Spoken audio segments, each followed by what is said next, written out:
695 के बारे में क्या कहना चाहिए आप? प्रेस कॉन्फ्रेंस जो सभी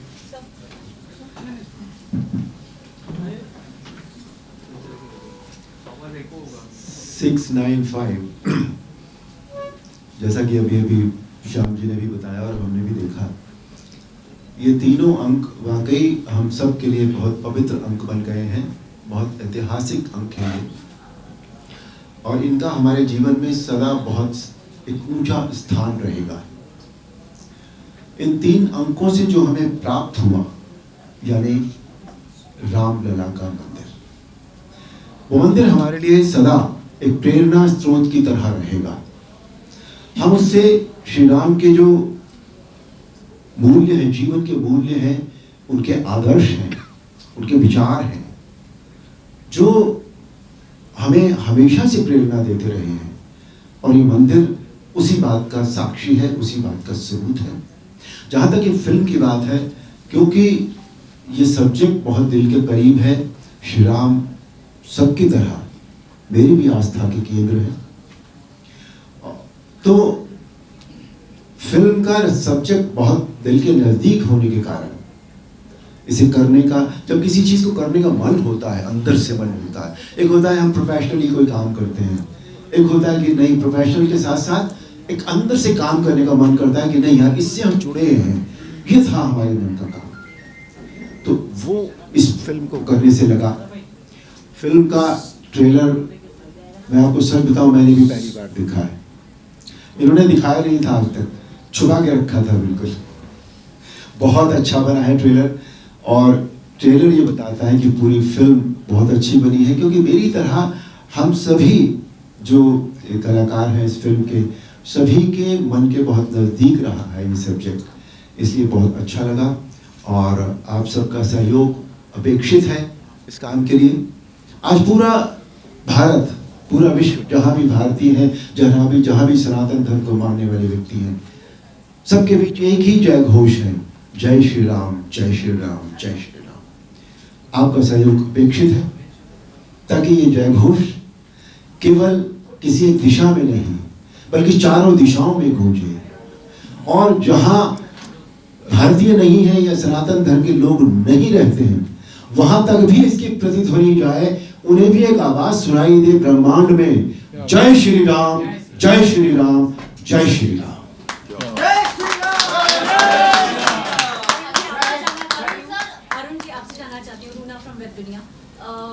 जब ये वाला रोल आप बहुत समय पहले जब आप निभाते हैं, अभी भी उतना ही प्यार, उतना ही सम्मान आपको मिलता है, उस समय इतनी जनजागृति नहीं थी इस विषय को लेकर। कभी उस समय कभी आपने सोचा था कि ऐसा भी समय आ सकता है कलाकार के तौर पर भी, और आप तो खैर भगवान राम का रूप ही बन गए हैं। नहीं, ये जो आप इस बात को ठीक कह रही हैं कि ये जो एक जन जागृति हुई है, ये धीरे धीरे हुई है। कभी भी ऐसा नहीं था, कभी भी ऐसा नहीं था कि ये नहीं थी, और कभी भी ऐसा नहीं था कि ये इस तरह चरम पर थी, अपने उत्कर्ष पर थी। ये धीरे धीरे जन जागृति हुई है, और ये हुआ है राम मंदिर के कारण बेसिकली, क्योंकि राम मंदिर की लड़ाई जो लड़ी है सबने मिलकर, और इसके सबसे बड़े कर्णधार जो कहा जा सकता है, जिन्हें माना जा सकता है, जो हैं, इस सारे श्रेय का जो, इस सारे बात का जो श्रेय है, वो हमारे पीएम श्री नरेंद्र मोदी को दिया जाना चाहिए। उन्होंने इस मंदिर को बनाने के लिए जो साथियों के साथ जो लड़ाई लड़ी है, जो उन्होंने जो विल पावर जो की है कि नहीं ये काम मुझे करना है, मैं इसे करके रहूंगा, उसकी वजह से ये सब काम हुआ है, और धीरे धीरे जन जागृति होती चली गई। दूसरी बात, 2 साल पहले, 2.5 साल पहले कोविड में रामायण का फिर से दिखाई गई, और उस वक्त इसने वर्ल्ड रिकॉर्ड भी बनाया, तो वहां से भी ये बात दोबारा से शुरू हुई। लेकिन बेसिस का मंदिर है इस जन जागृति का टोटली। पहले कभी ये नहीं सोचा था कि इस तरह की फिल्में बनेगी, क्योंकि ये हुआ नहीं था इतने दिन से भी। जैसे पहला जो 6 तारीख जो है 695 का जो 6 है, वो 1992 का है। उसके बाद 9 कब आया? 1919 में। आप देखिए 19 और 28 27 साल बाद, तो 27 साल में उस तरह की जन जागृति नहीं थी लोगों के मन में, तो था सदा, ये कभी गया नहीं। लेकिन कोई ना कोई कभी कभी कहते हैं कि चिंगारी सुलगती रहती है, सुलगती रहती है, सुलगती रहती है, लेकिन कभी कभी वो जब आग बनती, अब वो आग बनी लेकिन पॉजिटिव रूप में, निगेटिव आग नहीं बनी। ये पॉजिटिव आग है जो हमारे देश को हमारी संस्कृति से जिसने फिर से जोड़ दिया। कहते हैं कि जब संस्कृति हमारे जीवन से निकल जाती है तो हम धराशायी हो जाते हैं। जैसे एक पेड़ की जड़ और हमारी संस्कृति वो एक ही बात होती है। पेड़ की जड़ जब हिल जाती है तो पेड़ सूख जाता है। वही हमारी संस्कृति के साथ होता है। जब हम अपनी संस्कृति से अलग होने लगते हैं तो हम में कुछ नहीं रह जाता। हम एक बार फिर अपनी संस्कृति से जुड़े हैं और इस बार ऐसे जुड़े हैं कि हम कभी इससे अलग नहीं होंगे। सर एक प्रश्न है, राम का जमाना पहले भी था, आज भी है और आगे भी रहेगा। जब आपका रामायण सीरियल आता था मैंने देखा लोग भगवान का फोटो लगा के सारे काम छोड़ के लोग बैठ जाया करते थे।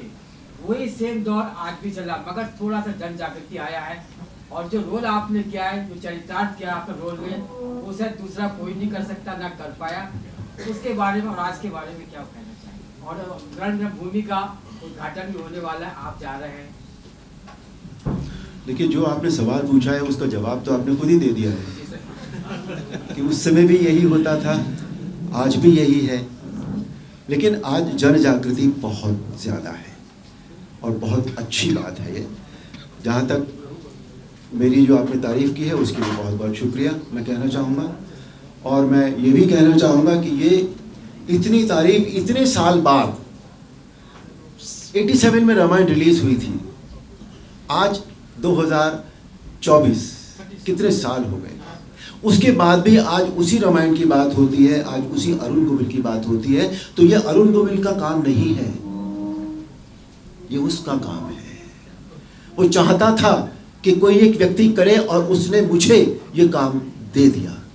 ये मैंने नहीं किया है, इसमें कुछ भी मेरा कोई हाथ नहीं है, ये सब राम जी का काम है। Sir, I have a question. Ji. I'm Princey Jain from People Bazaar. Yes, ma'am. Sir, हम हर उम्र के लिए ही जो राम का चरितार्थ है, जो एक चेहरा है, वो अरुण गोविल ही है। मेरे 10 साल के बच्चे के लिए भी वही है। So it is that impactful.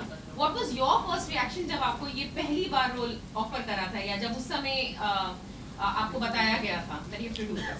Sorry, I'm taking you back in those years, but I really want to know. मैंने जैसा अभी कहा ये डेस्टिन्ड था हाँ जी, मेरे लिए, हाँ जी, इसलिए कि मैं रामानंद सागर साहब के साथ पहले भी काम कर रहा था। रामायण से पहले मैंने उनके साथ एक फिल्म भी की थी और एक सीरियल किया था विक्रम और बेताल, वेयर आई प्लेड विक्रम। सो जब ये पता लगा कि रामायण वो बनाने जा रहे हैं तो मेरे मन में ये आया था कि मैं भगवान राम का चरित्र करूं। तो मैं चला गया उनके पास, मैंने कहा मुझे भगवान राम का चरित्र करना है। तो वो छोटा पतला चश्मा लगाते थे, बिल्कुल ऐसे ऐसे मुझे देखा 2-3 बार ऊपर से नीचे। ठीक है, जब समय आएगा तब बताएंगे आपको।